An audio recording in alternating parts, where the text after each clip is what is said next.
Hello and welcome to Friendship and Joy with me, CarinP. I wanted to make an episode today to talk a little bit about what I have been knitting and crocheting for the past few months and weeks.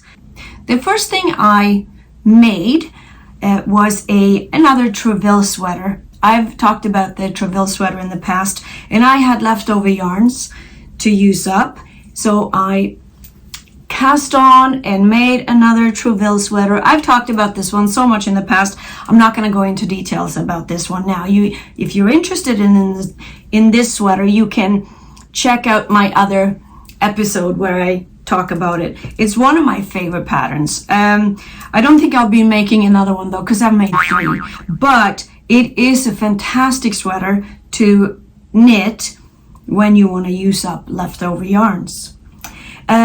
After that, it took me a while to find inspiration for what to make next. After not having much inspiration coming up with anything that I wanted to knit, I bit the bullet and I bought a kit from Marie Wallin. And do you remember I had such a problem? I wanted to make the Finch sweater, Marie sweater, and I bought completely wrong yarns, and then I ended up having to buy different yarn and I had to start over again, and I had a big issue with it. Not this time. I learned my lesson. I actually bought the kit. I bit the bullet. It's very pricey. It's you have to order it from the UK, so you have to wait for delivery and all of that. But here it is. I bought my very first Marie Wallin kit, and it's going to be this Aisling sweater that I think I've showed a picture of in the past. I can put, actually I have a little card here. Oh, I got a card. Look at that. This is the paisley or the Aisling sweater I'm going to be knit next. Gorgeous, gorgeous, gorgeous pattern.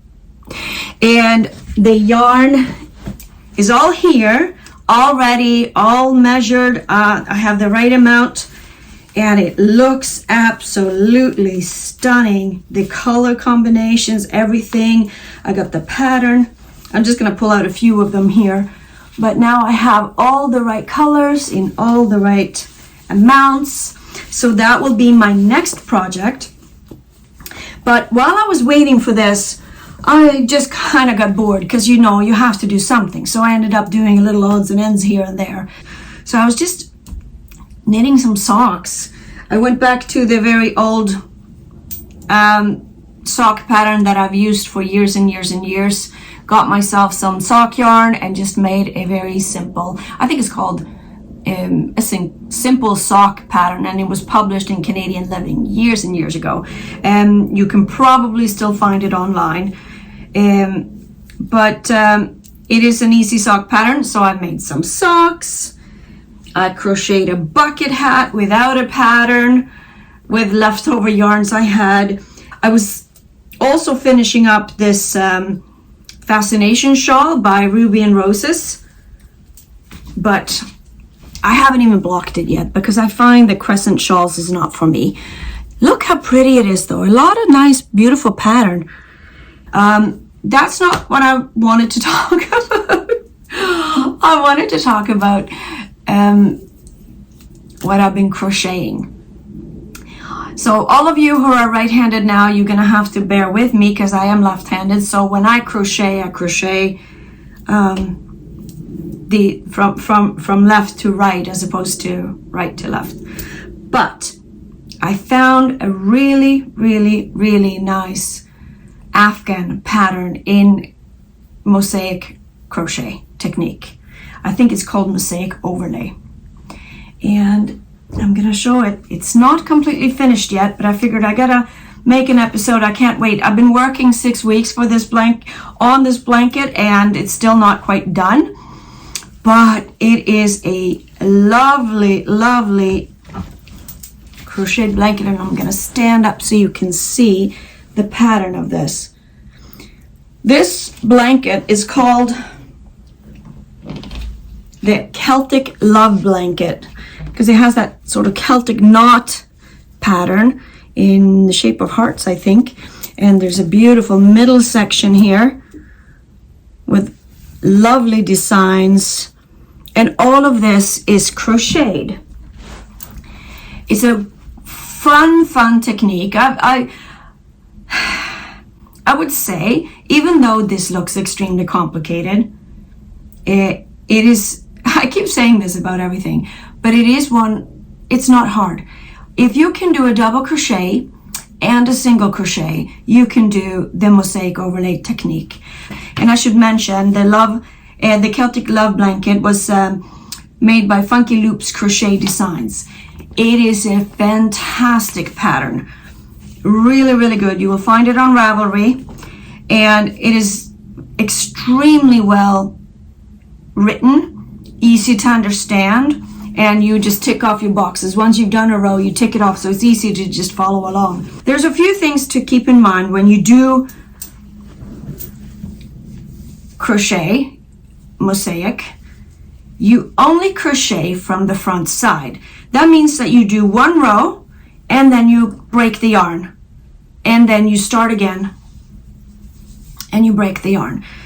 And so all of the crocheting is done from the front side.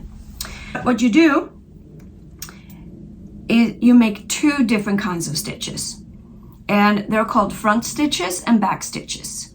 And every front stitch is a double crochet that you place the next stitch in the row below.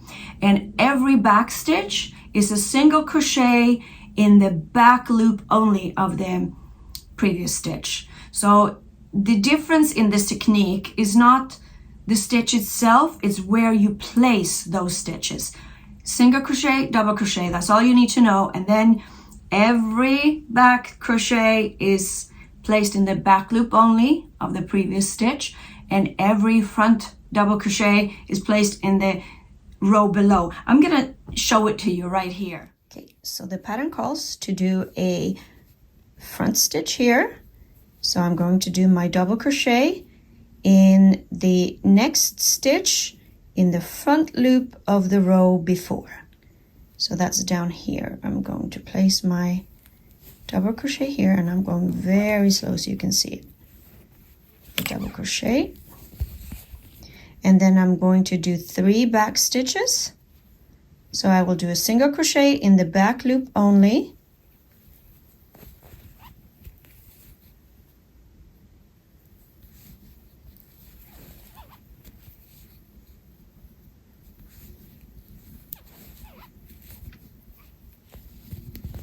And then I'm supposed to do another double crochet, a front stitch which is a double crochet in the front loop on the row below.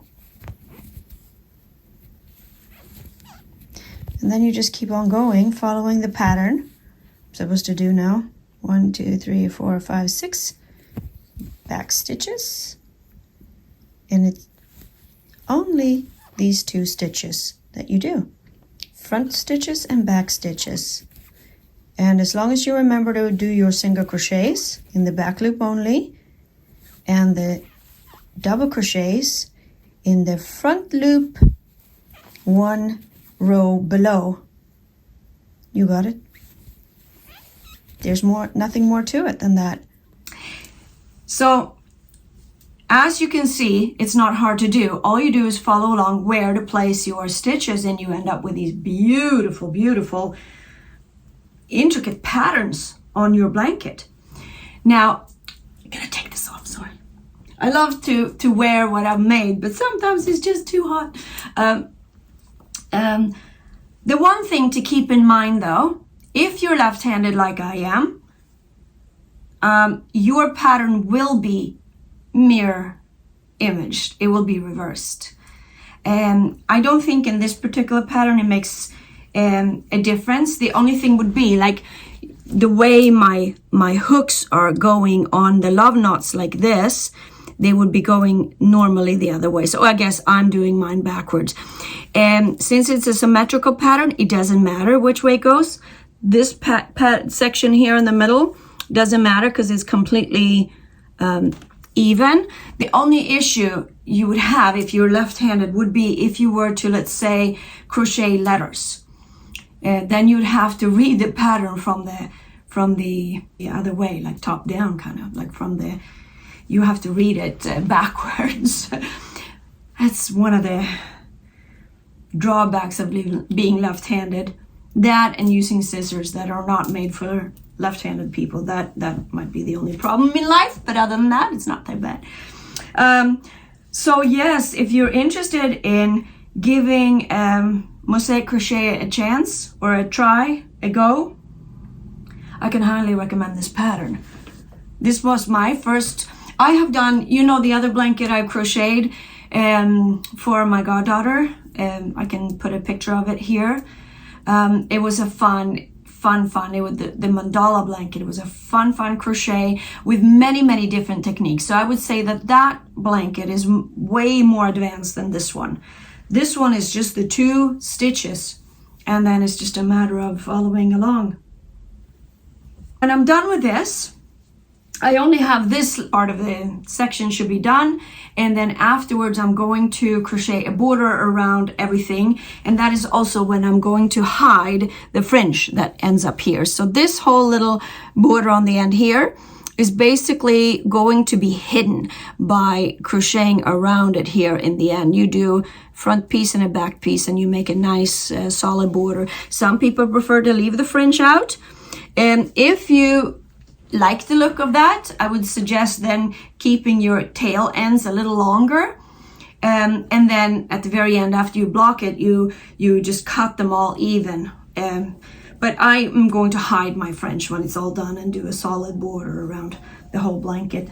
And this is going to going as a gift for my daughter and her husband, because they just bought their first home together, and it's their little belated housewarming gift. And that's all I have for you today. Until next time, take care. Bye.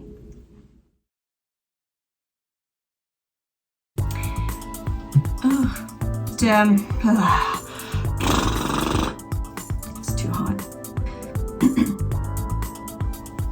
Does it matter?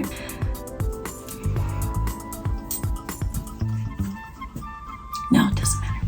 Okay. Was that it? Doesn't matter. Is that all I've been doing? Didn't I do anything else?